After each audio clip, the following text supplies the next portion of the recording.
it's always best not to dwell on things, okay? I've learned from past experiences it's just not a good way to be. Nothing good can come from it, and it's pretty unhealthy, okay? But there's a thin line between dwelling on something or being awfully persistent because either you truly believe in something or care about something, whatever, okay? You're doing it for all the right reasons. But before we go any further, let me just take this moment to congratulate Epic Games, the developers, all the great guys and gals over there. They sold 500,000 copies within 24 hours, okay? When you actually think about this, this is a free-to-play game, but it's currently in beta. And they're charging retail from $40 all the way up to $150 for us to test their game. For all intensive purposes, that's exactly what's going on, but of course it's framed as, hey, you're getting exclusive access, man. You're going to be one of the first people to play our game, you know. So essentially the people that are actually paying for this are the most loyal, okay, the most committed, the people that got extremely excited ever since this game was first announced. Okay, your most loyal hardcore fan base, they're the ones that are actually paying for this game. And time after time after time, it seems like these very people are the ones that always get the short end of the stick, right? Or blatantly taking advantage of. I mean, when you think about what this actually is from a business point of view, it is a free-to-play game that is currently in beta. It's been in development for 6 years, and they're charging us to actually get access to the game. That's a really tricky business model, and that's a tough pitch. I could only imagine the stress and the concern the developers and the PR, you know, the whole entire team had when it comes to if this is going to be successful or is it going to be DOA. Now, 500K sales within 24 hours, that must have been a huge relief for them. And as a way to show their thanks, their gratitude, a sign of goodwill, here's a paywall. We want more money. We want it all. I go on Reddit from time to time. I'm not an active user, I'm more of a lurker. And for the most part, the developers seem to be very on point when it comes to interacting with the community. Except for the threads that are discussing, in a very civilized manner by the way, the paywall, how they feel about the game mechanics, the free-to-play trappings, the leveling, you know, and things like that. They are being completely ignored, they are being locked up, and the thing that bothers me is that these aren't a bunch of trolls, a bunch of people looking to make trouble, okay? This happens to be your most loyal, hardcore fan base that are asking you these questions. And if you're not prepared to answer them, because it's a tricky question to answer due to all the microtransactions, due to this fucking abomination of a business model, a business model, may I add, I do not want to see become trendy in this industry, that's for sure. I don't want to see much more of this. It's one thing to double dip, okay, but triple dipping, I mean, come on, how much is enough for these people? How much? How much do they want from us? I understand you're a company, you're in this to make money, but do you draw a line anywhere? This game, may I add, was on Amazon, being sold for full retail, with very little mention of it being in beta or going free to play. I think there's something wrong with that. Like, moms and dads, they don't do much research. They look at the age restriction, they look at the description, and they buy that thing that their kid wants.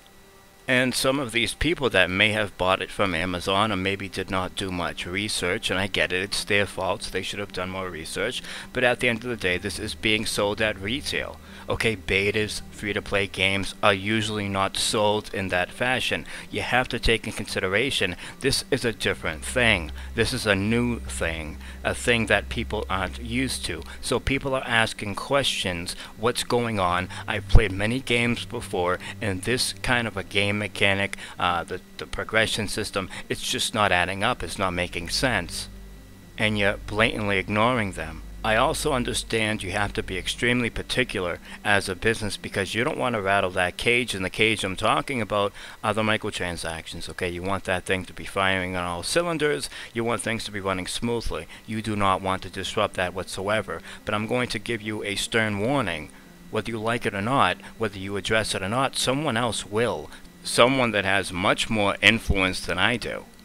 And I'm just going to level with you. When it comes to your timeline, it could look a lot better, let's just put it that way, in terms of your development, in terms of your business model and things like that. And somebody, again, with much more influence than I have, can have a field day with it. In my personal opinion, it's just a matter of time before that happens.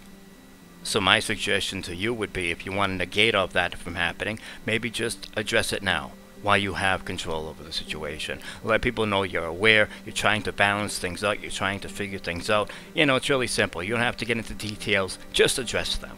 By the way, just by the mere act of addressing something that might be putting you in a negative light does not make you guilty. But I will say, if you continue to just ignore these concerns, lock these threads up and sweep them under a rug, well, that might actually make you look guilty. Okay, let me quickly touch on the timeline. Maybe some of you didn't know what I meant by that.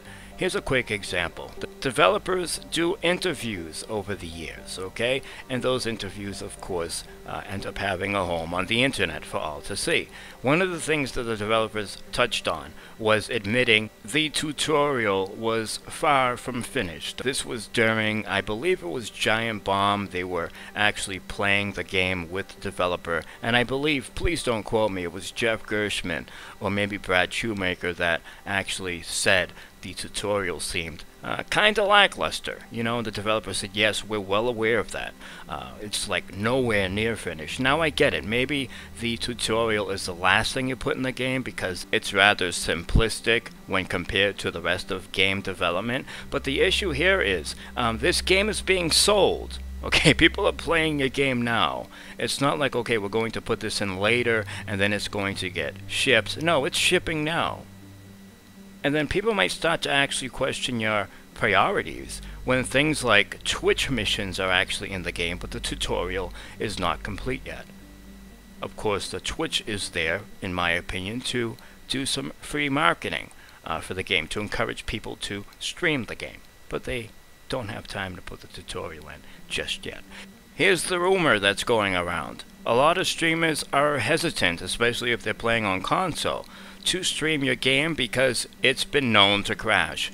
I can see why, because you're trying to entertain your audience, you're trying to also focus on providing them good gameplay, and so if you have a game that's actually crashing periodically, absolutely, that could definitely derail the momentum of the stream. Speaking for myself, I don't do much streaming, by the way. This game has been crashing frequently, okay, to the point where it's frustrating.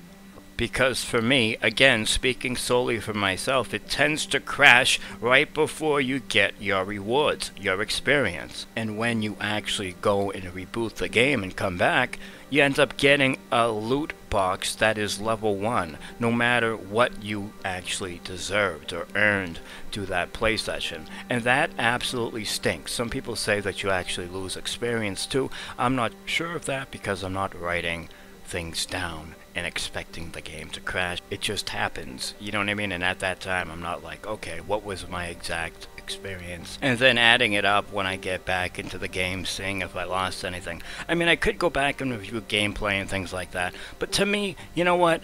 I'm trying my best to just deal with it and try to remain as positive as possible about it. Okay? But here's the thing, we can't really say much because it's in beta. It's like I'll see a comment somewhere or someone tweets something and they're talking about how the game's crashing, and I'll be like, hey dude, yeah, it's crashing for me too, it sucks. And somebody will chime in. Somebody always chimes in. Hey dude, it's in beta. You should have did your research. What do you expect? Yada yada yada. Yeah, I get that, dude, but it still sucks. It still sucks to deal with. But at the end of the day, this game is in fact being sold in the retail marketplace, ladies and gentlemen. So when it comes to the beta side of things, people try to outright dismiss you just because the thing's in beta. You can't say shit, you just gotta deal with it. And then on the free-to-play side of things, it actually has the same kind of vibe, okay? People telling you, hey dude, it's free to play, you have no right to complain. Dude, yeah, maybe I don't have the right to complain, but I'm still going to complain if the game sucks. I'm still going to complain if the game is broken. You know what I mean? I'm not just going to sit there and pretend like it's not happening, dude. What kind of a fucking fantasy world do you live in? So this game actually represents everything that I hate.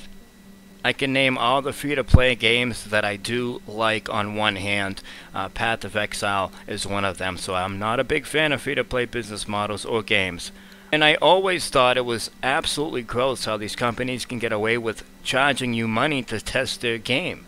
Beta, alpha, whatever. Okay, I understand. When EA, whatever company, is actually giving you early access to a full game where you pay a little bit more for the deluxe super edition and you can play it like a week early or whatever. Like they did with the game Forza Horizon 3, I think possibly Gears of War 4 as well. But yeah, I get that. It's a complete game, it's a finished game, and they're charging you money. They're taking advantage on your anticipation. I get that. But this other stuff, charging for exclusivity in terms of testing their game, hey, you're having the privilege to pay to test our game, that never made sense to me. And it was even more mind-boggling that people were buying into this stuff, and the next thing you know, it's a legitimate, feasible business model that every company is trying to get dibs on. It's absolutely amazing to me. But whatever. Well, you know what? Why don't you just go fuck off? Don't play Fortnite anymore. We don't want you here. You know what? Tell that to somebody that spent $150 on the collector's edition, who, quite frankly, maybe wasn't expecting these free-to-play trappings, this ecosystem, to be firing on all cylinders. Maybe they assumed that $150 was enough to get the full experience here. Now, I'm going to say something. For me, I might stop playing it not because of all this bullshit, even though I should, but I truly do genuinely like the game. I think it's intuitive, I think it's fun, especially if you're playing with your friends. I don't know, that's just what I'm hearing. I don't have any friends to play with, but just keeping it real, trying to be completely honest here, I kinda got hooked on this game. I was playing it like a madman. Until it felt like I hit a ceiling. And it was extremely abrupt. It just happened. Okay, the game, you start getting used to the way the game is dispensing experience and items and currency and things like that, okay? You get adjusted to that. And then all of a sudden, the game switches up on you. It feels like, what the fuck just happened? This doesn't have a normal level progression system. I mean, let's just try to break it down to its most simplest form. When it comes to your overall power, okay, your power, how much damage you're going to do, all that is factored by many different things, which all happens to be intertwined with this free-to-play mechanism, okay? With that in mind, bearing that in mind, I'm used to games as you level up. When you're getting in the later levels, it becomes harder to level up. It becomes more increasingly difficult to level up because it takes more experience to do so. I'm used to that. So for people telling me I'm just upset because I can't have everything now, what the hell is wrong with you, man? That has nothing to do with this. If you seriously think that's what's going on, you're not just being a troll about things, I ask you to please do yourself a favor, because you're embarrassing yourself. Go out there and do some research. Well, really deeply listen to what I'm talking about. Instead of hearing what you want to hear, listen to the words that are coming out of my mouth, man. As a matter of fact, I avoid games like that try to make you feel like a winner at every single term with absolutely minimal effort. Like, no, I want a challenge, dude.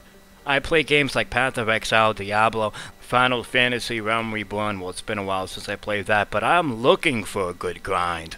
I love a good grind, dude. This is not that. That has nothing to do with this. It's not about the grind. It's about the system. It's about the hoops they want you to jump through in order to get very little reward. After you've actually went in your pocket and spent good money on this damn thing. I understand they gotta make their money when it goes free to play. They sold 500,000 copies within the first 24 hours, dude.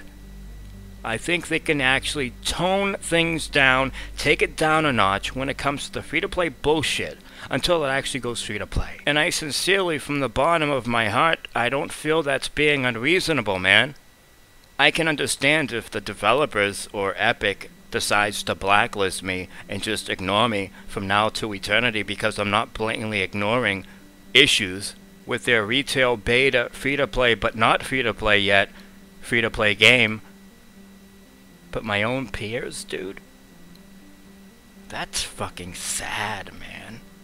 So when you sit there and you accuse me of being a fucking noob who does not want to deal with the grind, that just wants everything now, that all falls apart when you realize some of the fucking gigantic hoops I have willingly jumped through in other video games. Okay, look up, I don't know, the Animus weapon and Final Fantasy Realm Reborn. Look at the things you gotta do to actually progress one weapon in a game. All the time wasted waiting for a boss to respawn, which, may I add, you don't know when the last time it actually did respawn. It all depends on the weather and time of day, by the way. And all the materials you have to gather, all the quests you have to do just to level up one freaking weapon. That one quest line would break most people. That's the kind of grind that I'm looking for. That's the kind of grind that excites me, okay? So I hope we get that cleared up. This has nothing to do with not wanting to grind. This has nothing to do with wanting everything now. This has everything to do with what the hell is this business model. And please, God, please don't let me ever come across one like this again. That's what it has to do with. Quite frankly put, a lot of people didn't sign up for this, okay? I'm not sure what they expected. I know the developers were transparent to a certain degree in terms of this going free to play and things like that, but they didn't really go into detail when it comes to the microtransactions, how it would work for the people that are buying in. So that's about it. I'm no longer going to speak on this matter, period, okay? I tried to play the game today, it crashed, and I was like, you know what, dude, like, I don't even want to deal with this. You know what I mean? Maybe I'll check it out sometime later, but I'm just going to tell you, my feeling for this game has changed dramatically, and it's just a coincidence it changed when the game started to switch up on me. And I'm just going to say this one last thing. Free-to-play games are notorious for doing the following. The first so many levels, the game is playing in a way where it feels fine. You're getting introduced to materials, you're getting introduced to mechanics, and for the most part, you feel adjusted, you feel comfortable, and you feel like you know what's going on, you got a grasp on things, right? And the next thing you know, they're introducing you to new materials and new mechanics, but by this time, most of your resources are exhausted when it comes to the stuff you're actually upgrading your kits with. And when I say kits, I'm talking about schematic hero cards, survivor cards, as well as the trap cards, right? You have to understand every single thing in this game when it comes to these cards can be evolved, which means you're essentially starting over but stronger. Therefore, you need to dump more resources to get to the next point, and then the next point, and the next point. You get what I'm saying, right?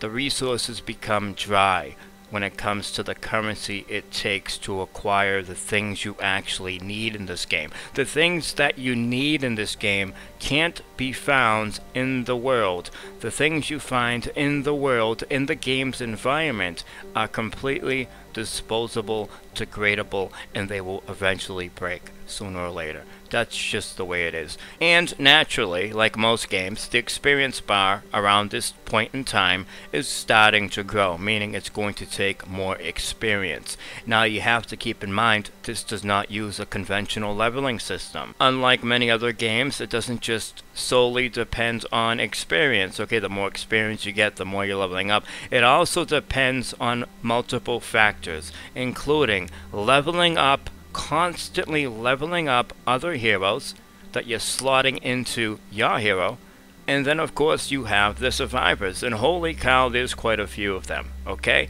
And just like the hero cards and every other card, it tops off until you're actually able to evolve them. And of course, every time you evolve them, you're going to need the required resources. And of course, every time you find a better version of that card, you're going to have to start the process all over again. So it's going to be quite expensive when it comes to resources. But my gripe isn't really about the resources. My gripe is about, well, you know what? Once you have certain cards, and you top them all off and you're not getting new ones, you're pretty much stuck in limbo. If there's nothing in this video that you thought was worthwhile enough to retain, please at least consider this. This game is designed. The game is completely designed to encourage you to spend money. Okay? And I just don't like this idea that people already spent good money. And this is the state of affairs here. This is the kind of experience they're having. And I think maybe some of you deep down inside maybe might feel the same way, but you know, you like the game a lot and you don't want to speak bad on it or put it in a negative light. Like, I get it. I like the game too. I'm not here trying to be mean just for the sake of being mean. I'm not just saying bad things because I can. I'm not trying to attack the game. I'm here putting my foot down. That's what I'm doing. Because I think this business model stinks. Okay? I think the way people are being treated stinks. And I'm, again, here addressing that. Because I want it to change. Things can't change if you just look. If you're just watching. Just sitting there on your hands observing, that's not going to change anything. And although I'm likely not to change a damn thing with this video, I'm going to try. I'm going to give it a shot. At the end of the day, it's just video games. I get that. You know what I mean? It's a hobby that I'm very privileged and lucky to be able to afford, although it's barely nowadays. But still, like, I get that whole premise. But the thing is here, some people, you know, they work hard for their money. And they expect a certain standard and all those other good things. You know, adult stuff. That's what I hear, anyways. But yeah, I mean, you might not agree with what I say, and that's okay, man. I mean, we're not mortal enemies. We don't have to be at each other's throats because we don't agree. Like, that's, you know what I mean? That's not the way it's gotta be. But if you want to make it that way, that's obviously your privilege. That's your right. But I'm not here to make enemies, you know what I mean? I'm here because this is something I believe in. This is something I feel is important to talk about, and I hope you guys can understand that. Please don't get offended by any of this, and I know that maybe some of you didn't sign up to hear me go on these long-ass rants, and I've been a good boy, man. I mean, I have stayed far away from this sort of thing. I have been kind of just going with the flow, not been getting too much into DLC stuff, season pass stuff, and all this other nonsense, right? But it's like I'm on a safari here. And I'm used to all these different animals, so I say, you know what? Pay them no mind. Let's just adjust and try to be friends. And then out of nowhere, you stumble across a whole entirely new species, okay, of an animal. Of course you're going to talk about it, right? And that's what I feel happened here. This is a whole new beast when it comes to business models, I'm telling you that much.